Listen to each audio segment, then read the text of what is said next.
السلام علیکم ناظرین۔ حضرت محمد صلی اللہ علیہ وآلہ وسلم اور حضرت خدیجہ رضی اللہ تعالیٰ عنہ کی شادی اور پہلی رات کا دردناک منظر جو جان کر آپ سب حیران رہ جائیں گے۔ بسم اللہ الرحمن الرحیم۔ حضرت خدیجہ رضی اللہ تعالیٰ عنہ کا حضرت محمد صلی اللہ علیہ وآلہ وسلم سے نکاح سے پہلے ان کو نشانیاں ظاہر ہو گئی تھیں، مگر اب ایک نئی کیفیت شروع ہوئی، یہ کہ خدیجہ طاہرہ کے دل میں نکاح کی خواہش جاگ اٹھی، مگر ساتھ ہی دل میں ایک خوف بھی تھا۔ سوچتی ہیں کہ میں کیسے نکاح کی پیشکش کروں، وہ اللہ کے آخری نبی ہیں، کائنات کے سردار ہیں، کیا وہ مجھے قبول فرمائیں گے؟ مگر دوسری جانب ایک اندیشہ بھی ہے کہ کہیں ایسا نہ ہو کہ میں سوچتی رہوں اور ان کا نکاح کسی اور کے ساتھ ہو جائے۔ خدیجہ طاہرہ دل ہی دل میں کشمکش میں ہیں، نہ ہمت ہو رہی ہے اور نہ سکون۔ آخرکار انہوں نے نہایت قریبی سہیلی نفیسہ بنت منیہ کو بلایا اور کہا، اے نفیسہ، تم میری ایک بات مانو، تم جاؤ یہ دیکھو کہ کیا ابو طالب کے اس بھتیجے کے دل میں میرے بارے میں کوئی خیال یا رغبت ہے؟ اگر میں خود رشتے کی بات کروں تو کہیں وہ انکار تو نہیں کر دیں گے؟ نفیسہ نے بات قبول کی اور فوراً پیغمبر اسلام صلی اللہ علیہ وآلہ وسلم کے گھر روانہ ہوئی۔ نبی کریم صلی اللہ علیہ وآلہ وسلم نے ان کا احترام کے ساتھ استقبال فرمایا، بٹھایا اور پوچھا، اے نفیسہ، کیسے آنا ہوا؟ نفیسہ نے مؤدبانہ انداز میں کہا، اے محمد صلی اللہ علیہ وآلہ وسلم، آپ کی عمر اب نکاح کے قابل ہو چکی ہے، کیا آپ نے شادی کا کوئی ارادہ فرمایا ہے؟ رسول اکرم صلی اللہ علیہ وآلہ وسلم نے مسکرا کر فرمایا، میرے حالات تو تمہارے سامنے ہیں، کچھ زیادہ مال و دولت نہیں ہے۔ ہاں، میرے چچا ابو طالب کہتے تھے کہ تجارت کے سفر کے بعد اب اللہ نے اتنا دیا ہے کہ شادی کا انتظام ہو سکتا ہے۔ نفیسہ، اگر میں آپ کو ایسا رشتہ بتاؤں جو حسن میں بھی بے مثال ہو، مال و دولت میں بھی برکت ہو اور شرافت میں بھی اس مکہ کی زمین پر اس کا کوئی ثانی نہ ہو، تو کیا آپ اسے قبول کریں گے؟ ظاہر میں مسکرا کر کہتے ہیں، میں تمہارا اشارہ سمجھ گیا ہوں نفیسہ۔ نفیسہ عرض کرتی ہیں، ہاں جناب، خدیجہ طاہرہ خود آپ سے گفتگو کرنا چاہتی ہیں۔ اگلے دن پیغمبر اسلام صلی اللہ علیہ وآلہ وسلم وقار اور طہارت کے ساتھ تیار ہوئے، خوشبو لگائی، لباس صاف پہنا اور اپنے چچا ابو طالب کے مشورے سے خدیجہ طاہرہ کے گھر کی طرف روانہ ہوئے۔ جناب خدیجہ طاہرہ نے پیغمبر اسلام صلی اللہ علیہ وآلہ وسلم سے گفتگو کرتے ہوئے کہا، آپ نے سفر تجارت میں بہت بڑا نفع حاصل کیا، میں آپ کی محنت اور دیانتداری کا شکریہ ادا کرتی ہوں۔ اب جو حصہ آپ کا بنتا ہے اس کے بارے میں آپ کا کیا ارادہ ہے؟ نبی کریم صلی اللہ علیہ وآلہ وسلم نے فرمایا کہ میں اپنے اونٹ خرید لیتا ہوں، اپنی تجارت خود شروع کروں، اور جو رقم بچے گی اس سے وہ میری شادی کا انتظام کرنا چاہتے ہیں۔ یہ سن کر خدیجہ طاہرہ مسکرائیں اور کہنے لگی، آپ کا کیا خیال ہے اگر میں آپ کے لیے ایک رشتہ تجویز کروں جو خاندان کے لحاظ سے بھی آپ کے قابل ہو، کردار میں بھی آپ کے ہم مرتبہ ہو، اور جو ہر حال میں آپ کی زندگی کا سہارا بنے؟ تو نبی اکرم صلی اللہ علیہ وآلہ وسلم نے ان کی طرف دیکھا کہ بات کا رخ کہاں جا رہا ہے، مگر نرمی سے فرمایا، اے خدیجہ، میرا ارادہ تو یہ تھا کہ میں اس خاندان میں نکاح کروں جو دولت میں میرے برابر ہو مگر مجھ سے برتر نہ ہو۔ جناب خدیجہ نے مسکرا کر کہا، تب تو یہی رشتہ آپ کے لیے سب سے مناسب ہے۔ بات اشاروں میں ہو رہی تھی، نام اب تک نہیں لیا گیا تھا۔ پیغمبر اسلام صلی اللہ علیہ وآلہ وسلم نے دریافت کیا، کس لیے؟ طاہرہ نے بڑی عاجزی سے فرمایا، اس لیے کہ میرے پاس جو کچھ تھا وہ سب آپ کا ہو چکا ہے، میری دولت، میرا سامان، تجارت، میری جائیداد، سب آپ کے نام ہبہ کیا جا چکا ہے، اب میرے پاس کچھ نہیں رہا، میں تو ایک کنیز کی طرح آپ کی خدمت میں رہوں گی۔ اب دولت کا کوئی فرق باقی نہیں رہا، بلکہ آپ ہی اس دولت کے مالک ہیں۔ نبی کریم صلی اللہ علیہ وآلہ وسلم نے سن کر نہایت انکساری سے فرمایا، میں اپنے چچا سے مشورہ لے کر جواب دوں گا۔ پھر آپ صلی اللہ علیہ وآلہ وسلم گھر لوٹے۔ صبح کا وقت تھا، بنی ہاشم کے سارے نوجوان حضرت ابو طالب کے پاس بیٹھے تھے۔ ابو طالب نے مسکراتے ہوئے فرمایا، میرے بھتیجے، لگتا ہے آج تمہارے دل میں کوئی خاص بات ہے، کہو کیا کہنا چاہتے ہو؟ نبی کریم صلی اللہ علیہ وآلہ وسلم نے مؤدبانہ انداز میں فرمایا، چچا جان، آپ نے پہلے بھی فرمایا تھا کہ شادی کا وقت آ گیا ہے، تو اب میرا بھی یہی ارادہ ہے کہ نکاح کے مرحلے سے فارغ ہو جاؤں۔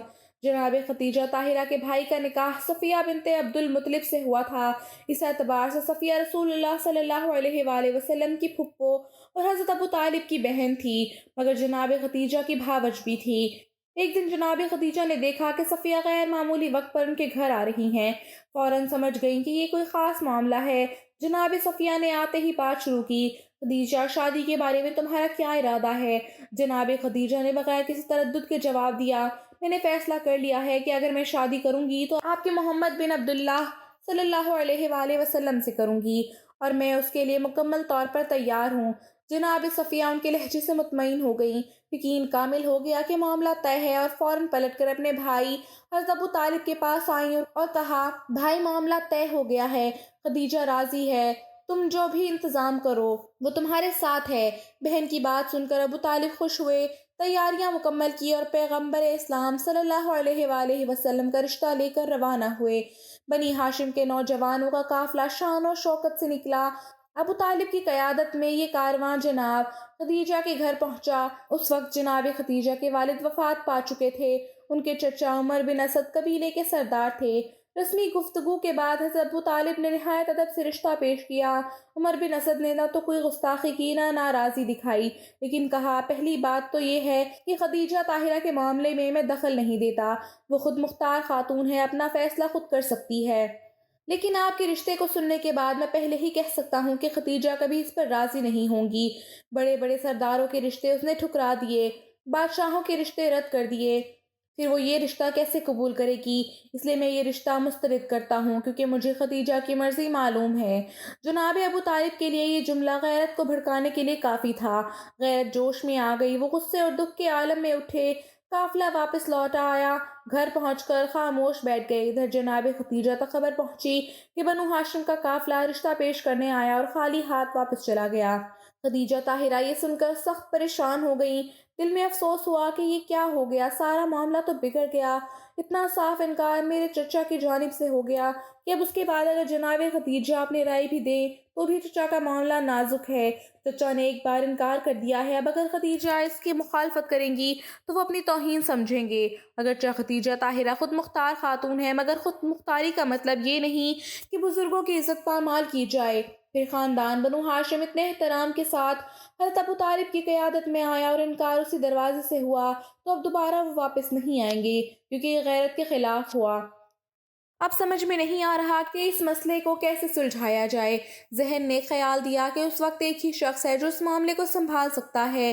کس طرح اسے بلایا جائے؟ وہ جناب خدیجہ کے چچا ورقہ بن نوفل، جو نہایت عالم، فاضل اور متعین انسان تھے، تورات و انجیل کے عالم اور نبی آخر الزمان صلی اللہ علیہ وآلہ وسلم کی نبوت پر ایمان رکھنے والے۔ انہیں رسول اکرم صلی اللہ علیہ وآلہ وسلم کی عظمت اور سچائی پر پہلے ہی سے یقین تھا، اور پیغمبر کے اعلان رسالت فوراً بعد ان کا انتقال ہو گیا۔ جناب خدیجہ اور ورقہ بن نوفل ہم عمر تھے۔ خدیجہ جانتی تھی کہ وہی اس معاملے میں مددگار ہو سکتے ہیں، کیونکہ ایک لحاظ سے وہ ان کے بھائی بھی ہیں اور خاندان کے بزرگ بھی۔ چنانچہ خدیجہ نے اپنی کنیز کو حکم دیا کہ فوراً جا کر میرے چچا ورقہ بن نوفل کو بلا لاؤ۔ کچھ دیر بعد ورقہ تشریف لائے، خدیجہ کو بیٹیوں جیسی محبت سے دیکھتے تھے۔ آتے ہی بولے، خدیجہ کیا بات ہے، تم بڑی پریشان نظر آ رہی ہو۔ خدیجہ نے گہری سانس لی اور کہا، پریشان کیسے نہ ہو چچا، اس دنیا میں کوئی ہمدرد نہیں، کوئی نہیں جو میرا بوجھ ہلکا کرے۔ ورقہ مسکرا کر مزاح کے انداز میں بولے، خدیجہ اس میں تو تمہاری اپنی غلطی ہے، بہت سے رشتے آئے مگر تم نے سب رد کر دیے۔ رشتہ ہی تو وہ سہارا ہوتا ہے جو دکھ سکھ کا ساتھی بنتا ہے۔ خدیجہ نے فوراً کہا، میں نے کون سا مناسب رشتہ رد کیا؟ چچا ورقہ بولے، فلاں بادشاہ، فلاں حاکم، فلاں سردار، سب تم سے رشتے چاہتے تھے مگر تم نے کسی کو قبول نہ کیا۔ خدیجہ نے چچا سے کہا، وہ سب مکہ سے باہر کے رشتے تھے، میں اپنا شہر نہیں چھوڑنا چاہتی تھی۔ ورقہ نے کہا، پھر مکہ کے اندر بھی تو بہت بڑے بڑے سردار ہیں، ابو جہل، عتبہ، شیبہ جیسے رئیس ہیں، ان کے رشتے بھی آئے تھے۔ خدیجہ نے فوراً جواب دیا، چچا وہ سب گمراہ ہیں، ان کے راستے باطل ہیں، گمراہوں سے میں کیسے نکاح کروں؟ آپ کے ذہن میں مکہ کا رہنے والا کوئی ایسا شریف شخص نہیں جو میرا ساتھی بھی بنے اور گمراہ بھی نہ ہو؟ ورقہ بن نوفل نے کہا کہ ایسی تو پورے مکہ میں ایک ہی شخصیت میرے ذہن میں آ رہی ہے، اور وہ ہے عبداللہ کا یتیم جناب۔ خدیجہ طاہرہ نے یہ نام سنا تو کہا کہ آپ نے تو بڑی تعریف کر دی، مگر دنیا کے ہر انسان میں کوئی نہ کوئی عیب ہوتا ہے، ذرا مجھے بتائیے تو صحیح، ان میں کیا خرابیاں ہیں، کیا عیب ہیں، تاکہ اس کے بعد میں اس رشتے کے بارے میں کوئی رائے قائم کر سکوں۔ ورقہ بن نوفل نے کہا کہ ہاں یہ بھی ضروری ہے، دونوں پہلو معلوم ہونے چاہیے۔ اچھا تو اب سنو اس کے عیب سنو، یہ کہہ کر ورقہ نے کہنا شروع کیا، یہ وہ ہے جس کا حسب بے مثال ہے، جس کا خاندان سب سے برتر ہے، جس کی آنکھوں میں سرما قدرت نے رکھا ہے، جس کے اخلاق سب سے جمیل ہے، جس کی سخاوت سب کے لیے عام ہے، جس کی مہربانی دشمن تک پر برس جاتی ہے۔ خدیجہ طاہرہ نے کہا کہ یہ سب تو آپ نے خوبیاں بتائی ہیں، میں تو کہہ رہی ہوں کہ عیب بتائیے۔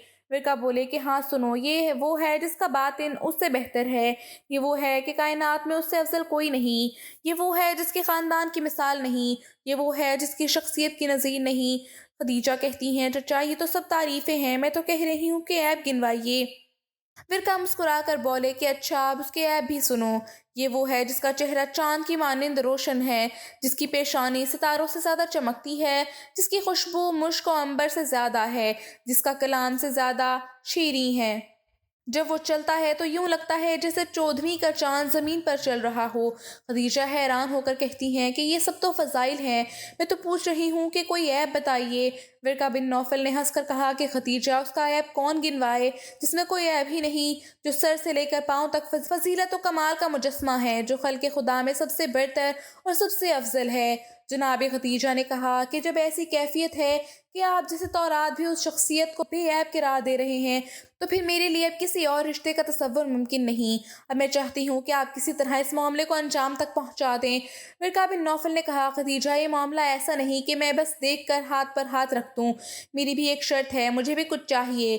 خدیجہ طاہرہ بولی جو چاہیں جو طلب کریں آپ کے لیے ہے، دولت چاہیے تو رکھ لیں، سواری چاہیے تو جائیداد چاہیے، مکان چاہیے، سب آپ کے نام۔ ورقہ نے مسکرا کر کہا خدیجہ تم جانتی ہو کہ دنیاوی چیزوں کی کبھی حاجت نہیں رہی، میں کچھ اور مانگتا ہوں۔ خدیجہ نے عاجزی سے کہا بتائیے آپ کا مطالبہ کیا ہے، میں پورا کروں گی۔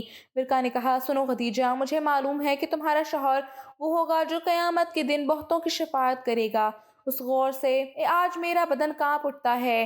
بس ایک وعدہ کرو کہ میدان قیامت میں تم اپنے شوہر سے میری شفاعت کا سوال کرنا۔ خدیجہ نے فوراً کہا چچا میرا وعدہ ہے، میں جان سے آپ کے لیے قیامت میں شفاعت کی گزارش کروں گی۔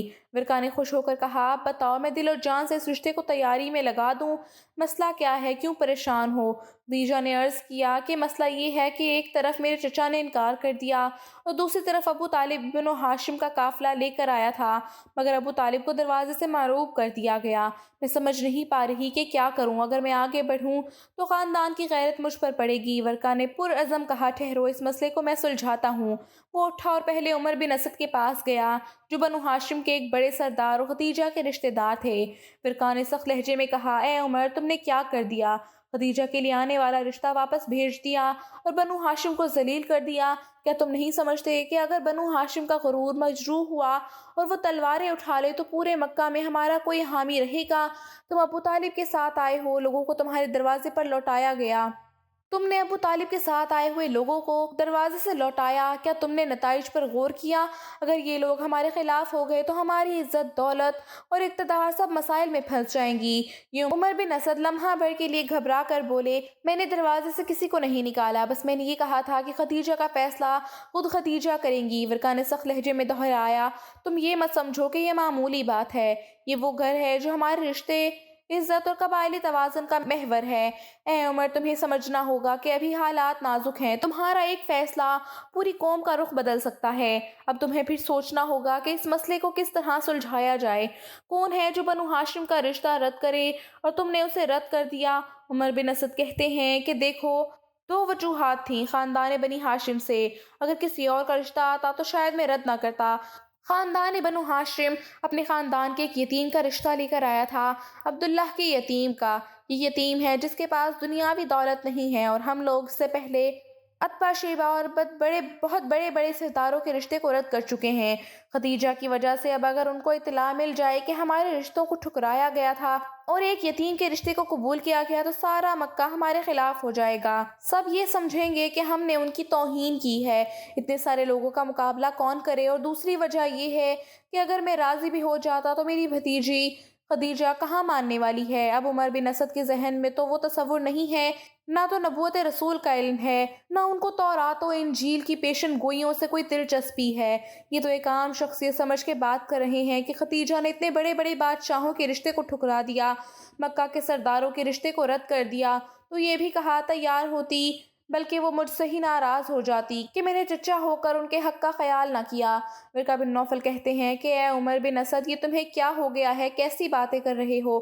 جہاں تک اس بات کا تعلق ہے، اگر ہم نے عبداللہ کے یتیم سے رشتہ کر دیا تو سارا مکہ ہمارے خلاف ہوگا۔ یہ تم نے کیسے سوچ لیا؟ کیا تمہیں معلوم نہیں کہ سارے مکہ میں کوئی ایسا نہیں جو عبداللہ کے اس یتیم کا احترام نہ کرتا ہو اور اس کے مقام کو نہ جانتا ہو؟ سارا مکہ اسے صادق و امین کہتا ہے۔ ہاں، اگر کوئی اور رشتہ آئے تو یقیناً لوگ اعتراض کریں گے، مگر اگر اس رشتے کا انتخاب کرو گے تو کسی کو اعتراض نہیں ہوگا۔ یہ میں ذمہ داری لیتا ہوں۔ اور جہاں تک خدیجہ کا معاملہ ہے تو اس سے پہلے تو ہر رشتہ خدیجہ تک پہنچایا گیا تو انہوں نے انکار کیا۔ اس دفعہ تم نے اس رشتے کو وہاں تک کیوں نہیں پہنچایا؟ اپنی مرضی سے کیسے فیصلہ کر لیا؟ عمر بن اسد گھبرا کر کہتے ہیں، تو کیا تمہیں خدیجہ کی رائے معلوم ہو گئی؟ ورقہ بن نوفل نے کہا، ہاں، خدیجہ دل و جان سے اس رشتے پر راضی اور خوش ہیں۔ عمر بن اسد نے سنا تو گھبرا گئے کہ اگر میری بھتیجی راضی ہو گئی تو اب تو یہ بات باہر نکل گئی، میری توہین ہوگی۔ کیا کوئی ایسا طریقہ نہیں کہ یہ معاملہ اس طرح سے پا جائے کہ میرا احترام بھی برقرار رہے اور بات بھی بن جائے؟ ورقہ نے کہا کہ ہاں، وعدہ کرو، اب اگر خاندان بنی ہاشم تمہارے پاس آ گیا تو تم پورے احترام کے ساتھ ان سے بات کرو گے۔ اب عمر بن اسد مزید گھبرا گئے کہ اگر میری اپنی بھتیجی ہی میری بات کو تسلیم نہیں کر رہی اور یہ بات باہر نکل گئی تو خدیجہ کا مقام میرے مقابلے میں زیادہ ہے۔ مکہ میں تو مشہور ہی اس لیے ہوں کہ خدیجہ کا چچا ہوں، کتنی میری توہین ہوگی۔ ورقہ بن نوفل کو زبردستی عمر بن اسد نے بھیجا کہ جا کے کسی طرح خاندان بنی ہاشم کو راضی کرو۔ ورقہ بن نوفل ابو طالب کے مکان پر آئے۔ بنی ہاشم کے سارے بزرگ جمع ہیں اور بات یہ ہو رہی ہے کہ آج پہلی مرتبہ ہمارے خاندان کی تاریخ میں اس طرح سے ہمیں خالی ہاتھ پلٹایا گیا۔ جوان جوش میں ہیں، بزرگ غصے میں ہیں، مگر ابو طالب جو غالباً حقائق کو جانتے ہیں وہ خاموش ہیں، سر جھکا ہوا ہے۔ ورقہ بن نوفل داخل ہوئے تو دیکھا کہ اس وقت محفل کا انداز کچھ اور ہے، لیکن چونکہ وہ تورات و زبور کے عالم ہیں، مکہ کے انتہائی پڑھے لکھے انسانوں میں شمار ہوتے ہیں، اس لیے بڑی حکمت عملی کے ساتھ ابو طالب سے گفتگو کی۔ انہیں معلوم تھا کہ جناب حمزہ سے بات کرنے کا فائدہ نہیں، جناب عباس سے گفتگو کرنے کا فائدہ نہیں، یہ سب اس وقت جوش اور جذبات میں ہے۔ وہ سیدھے ابو طالب کے پاس گئے، ان سے جا کر بات کی اور اپنے بھائی کی جانب سے معذرت کی، جناب خدیجہ کی پریشانی ان کو بتائی، اپنے خاندان کی بدنامی کا تذکرہ کیا اور آخر اس مرحلے پر آ کر بات کو ختم کیا کہ ابھی کسی کو کچھ معلوم نہیں ہوا اور جو کچھ آپ کی توہین ہوئی ہے ہم معافی مانگتے ہیں، آپ میرے ساتھ چلیے۔ ابو طالب کو راضی کیا۔ بس ابو طالب راضی ہو گئے تو اب نہ حمزہ بول سکتے تھے نہ عباس، سارا خاندان پیچھے پیچھے چل رہا تھا۔ عمر بن اسد نے بڑی عزت و احترام کے ساتھ استقبال کیا، معاملہ طے پا گیا، کہا کہ ہمیں یہ رشتہ قبول ہے اور اس کے بعد ایک تاریخ مقرر ہو گئی۔ یہ دن وہ تھا جس کی تیاری آسمانوں پر پہلے ہی ہو چکی تھی، مگر زمین پر اس کی تاریخ کسی مستند روایت میں نہیں ملتی۔ بس اتنا ذکر آتا ہے کہ تاریخ بہت قریب کی رکھی گئی تھی تاکہ نکاح فوراً انجام پایا جائے اور رخصتی بعد میں ہو جائے۔ عمر بن اسد نے وجہ بیان کی تھی کہ یہ خاندان کی سب سے معزز عورت کی شادی ہے جو ملکہ العرب کہلاتی ہے، ہمیں تیاری کرنے کے لیے وقت چاہیے۔ خاندان بنی ہاشم نے فرمایا کہ ہمیں تیاری کی نہیں، صرف وقت نکاح کی جلدی ہے کہ یہ بابرکت بندھن قائم ہو جائے۔ چنانچہ عمر بن اسد اس تجویز پر راضی ہو گئے۔ جس دن مقرر ہوا تو خدیجہ الکبریٰ عنہا کے گھر میں ایک مختصر مگر باوقار تقریب کا اہتمام کیا گیا۔ اگرچہ وقت کم تھا مگر خدیجہ کو معلوم تھا کہ یہ کوئی عام شادی نہیں، یہ رحمت دو جہاں صلی اللہ علیہ وآلہ وسلم سے نکاح کا دن ہے، وہ دن جس کی خوشبو فرشتوں نے بھی محسوس کی تھی۔ مختصر وقت میں بہترین انتظام ہو گئے، خاندان کے لوگ گئے، قریش کے چند سردار بھی مدعو تھے۔ اس دوران میسرہ نے دیکھا کہ ابو جہل محفل میں داخل ہوا، چونکہ اسے بھی دعوت دی گئی تھی۔ وہ غرور سے چلتا ہوا آیا، جب اس نے دیکھا کہ سامنے ایک بڑی اونچی کرسی رکھی ہے تو فوراً سوچا کہ یہ کرسی میرے لیے ہے، مکہ کے سردار کے لیے۔ وہ آگے بڑھا بھی بیٹھنے ہی لگا تھا کہ میسرہ نے تیز لہجے میں روک دیا، اے ابو جہل، اپنے مقام کو پہچان، یہ تیرا مقام نہیں ہے، یہ کرسی ہستی کے لیے ہے جسے خالق کائنات نے اپنی رحمت کاملہ بنایا ہے، تجھے عام مہمانوں کے ساتھ بیٹھنا ہوگا۔ ابو جہل کے چہرے پر شرمندگی کی لکیریں دوڑ گئیں اور وہ خاموشی سے پیچھے ہٹ کر عام صف میں بیٹھ گیا۔ ابھی وہ دل ہی دل میں اپنی خفت چھپا رہا تھا کہ اچانک شور بلند ہوا، بارات آ گئی، بارات آ گئی۔ سب کے چہرے دمک اٹھے، خوشی کی لہریں پورے گھر میں دوڑ گئیں، سب کی نظریں دروازے کی سمت اٹھیں اور پھر وہ منظر آیا، تاریخ انسانیت کا فخر بن گیا۔ حضرت ابو طالب آگے آگے ان کے پہلو میں سید المرسلین محمد صلی اللہ علیہ وآلہ وسلم تشریف لا رہے ہیں۔ آپ کی شان نرالی تھی، بدن اطہر پر حضرت ابو مطلب کا پیراہن تھا، انگلی میں سرخ عقیق کی انگوٹھی جگمگا رہی تھی، دست مبارک میں حضرت ابراہیم علیہ السلام کا عصا تھا اور ادمین شریف میں حضرت الیاس علیہ السلام کی نالین تھی۔ یوں محسوس ہوتا تھا جیسے تمام انبیاء کی برکتیں آپ کی وجود اقدس میں جمع ہو گئی ہوں۔ روشن چہرہ، آفتاب سے زیادہ درخشاں، قدموں کے نیچے زمین نازاں، فضا میں رحمتوں کی خوشبو پھیل چکی تھی۔ اسی شان و شوکت سے نبی کریم صلی اللہ علیہ وآلہ وسلم اپنے پاس میں آ گئے، جہاں حضرت خدیجہ الکبریٰ رضی اللہ تعالیٰ عنہ دل میں سکون اور آنکھوں میں خوشی لیے منتظر تھیں۔ جناب عباس حفاظت کے لیے پیچھے تھے۔ سارے جوانان، بنی ہاشم و بزرگان خانواد پیغمبر اسلام کو لے کر آ رہے تھے۔ پوری شان و شوکت کے ساتھ یہ بارات محفل میں داخل ہوئی۔ سب مہمان استقبال کے لیے کھڑے ہو گئے۔ ابو جہل جو آ کر بیٹھا ہی تھا، جب یہ منظر دیکھا تو غرور و تکبر کے مارے اپنی جگہ سے نہ اٹھا۔ اسے پیغمبر اسلام صلی اللہ علیہ وآلہ وسلم کے ساتھ سفر شام کے دوران پیدا ہونے والا حسد بھی دل میں چبھ رہا تھا۔ جناب حمزہ سے گستاخی برداشت نہ ہو سکی، فوراً تلوار نیام سے نکالی اور آگے بڑھ کر ابو جہل کے ہاتھ کو اپنے پنجے میں لیا اور اتنی سختی سے دبایا کہ روایت میں ہے کہ اس کی انگلیوں سے خون بہنے لگا۔ غصے میں فرمایا، اے بدبخت، یہ کیسی بے ادبی ہے؟ میرا بھتیجا، ساری انسانیت کا سردار، داخل ہو رہا ہے۔ مکہ کے سارے رئیس احتراماً کھڑے ہو گئے ہیں اور تو اپنی جگہ جمع بیٹھا ہے، تجھے کھڑا ہونا ہی پڑے گا۔ تکلیف کی شدت سے تڑپ کر ابو جہل اٹھ کھڑا ہوا۔ حضرت ابو طالب نے یہ منظر دیکھا تو فوراً آواز دی، حمزہ، یہ شادی کا موقع ہے، مہمان آئے ہوئے ہیں، اس وقت کوئی تنازع نہ چھیڑو۔ جناب حمزہ نے اپنے بھائی کی بات سنی، جو خاندان کے بزرگ اور سردار تھے، فوراً صبر کیا اور اپنی جگہ واپس آ گئے۔ رسول کریم صلی اللہ علیہ وآلہ وسلم کو مرکزی کرسی پر بٹھایا گیا۔ ایک جانب حضرت ابو طالب بیٹھے تھے، دوسری جانب حضرت خدیجہ کے چچا عمر بن اسد ان کے برابر ورقہ بن نوفل تشریف فرما رہے تھے۔ کچھ دیر بعد نکاح کی رسم کا آغاز ہوا۔ حضرت ابو طالب نے نکاح کا خطبہ پڑھا۔ خطبے میں سب سے پہلے پروردگار عالم کی توحید بیان کی، پھر انبیاء کرام علیہ السلام کی نبوتوں کا ذکر کیا، ابراہیم اور اسماعیل علیہ السلام کی فضیلتوں کا تذکرہ کیا۔ اس کے بعد اپنے خاندان بنی ہاشم کی عظمت بیان کی اور فرمایا، اے مکہ والو، تم جانتے ہو کہ علم، شرافت اور بلندی نسب میں میرے بھتیجے جیسا کوئی نہیں۔ ہاں، اگر مال کا سوال ہے تو مال تو ایک ڈھلتے ہوئے سائے اور اڑتے ہوئے پتے کی مانند ہے۔ مال کے ہونے یا نہ ہونے سے فضیلت میں کوئی کمی یا اضافہ نہیں ہوتا۔ پھر فرمایا، میں اپنے بھتیجے محمد بن عبداللہ کا نکاح خدیجہ بنت خلیل کے ساتھ کرتا ہوں۔ خطبے کے اختتام پر فرمایا، میں خدا کی قسم کھا کر کہتا ہوں کہ عنقریب میرے بھتیجے کو ایک بہت بڑی خوشخبری اور عظیم سعادت نصیب ہونے والی ہے۔ حضرت ابو طالب کا کلام ختم ہوا تو خدیجہ کے نمائندے کی طرف سے جواب دینا باقی تھا۔ اس موقع پر ورقہ بن نوفل تیزی سے آگے بڑھے اور نہایت فصاحت و بلاغت سے جواب دیا۔ پہلے اللہ کی حمد و ثنا بیان کی، پھر انبیاء علیہ السلام کا تذکرہ کیا اور فرمایا، اے سردار قریش، کون ہے جو آپ کے خاندان کی عظمت سے نا واقف ہو؟ ہمارے لیے فخر کا مقام ہے کہ آج ہم اپنی بھتیجی خدیجہ کا رشتہ آپ کے بھتیجے محمد بن عبداللہ کے ساتھ جوڑ رہے ہیں۔ یوں ورقہ نے نکاح کے جملے مکمل کیے۔ اگرچہ یہ نکاح اعلان نبوت سے پہلے ہوا، مگر یہ نکاح دراصل آسمانی حکم کے مطابق شریعت اسلامیہ کے تمام اصولوں پر پورا اترنے والا تھا۔ ابو طالب نے جو جواب دیا وہ عمدہ تھا، مگر ہم چاہتے ہیں کہ خدیجہ کے حقیقی چچا، جو ان کے نمائندے اور وکیل ہیں، وہ بھی ان جملوں کا جواب دیں۔ ایسا محسوس ہوتا تھا کہ ورقہ بن نوفل نے جلدی سے اس لیے کی تھی کہ وہ چاہتے تھے کہ اس تاریخ ساز موقع پر اللہ کے آخری رسول صلی اللہ علیہ وآلہ وسلم کا نکاح کی رسم میں ان کا نام بھی شامل ہو جائے، ان کے الفاظ بھی اس بار برکت عقد کا حصہ بن جائیں۔ عمر بن اسد نے جواب دیا اور ہر طرف خوشی کی لہریں دوڑ گئیں کہ یہ نکاح ہو گیا۔ حضرت ابو طالب نے نکاح کے وقت ہی حق مہر حضرت خدیجہ کو ادا کر دیا۔ حق مہر مختلف روایتوں کے مطابق 20 اونٹ یا 1250 سونا یا 400 سونے کی اشرفیاں تھا۔ اس کے بعد اسی دوران ولیمے کا اہتمام کیا گیا اور اس شان سے کہ ایک اونٹ حضرت ابو طالب نے اپنی طرف سے ذبح کیا، ایک اونٹ پیغمبر اسلام نے اپنے مال میں سے اور بہت سارے جناب خدیجہ نے اپنے مال میں سے ذبح کر کے دعوت ولیمے کا انتظام کیا۔ اس کے بعد جناب خدیجہ کے خاندان نے رخصتی کے لیے مہلت مانگی۔ نکاح ہونے کے بعد خاندان بنو ہاشم واپس اپنے گھر آ گیا۔ تاریخ بتاتی ہے کہ تقریباً 6 مہینے بعد رخصتی کی تیاریاں ہوتی رہیں۔ جناب خدیجہ نے رخصتی کے لیے شاہانہ شان و شوکت کے ساتھ اہتمام کیا۔ 25 سال کی عمر میں پیغمبر اسلام کی شادی ہوئی اور 50 سال کے تھے جب حضرت خدیجہ کا انتقال ہوا۔ پیغمبر اسلام نے اپنے ہاتھوں سے جنت المولا کے قبرستان میں آپ کو دفن کیا۔ جناب خدیجہ کی عمر اس وقت 65 سال تھی۔ تاریخ بتاتی ہے کہ جتنا عرصہ جناب خدیجہ زندہ رہیں، پیغمبر اسلام نے کوئی دوسرا نکاح نہیں کیا۔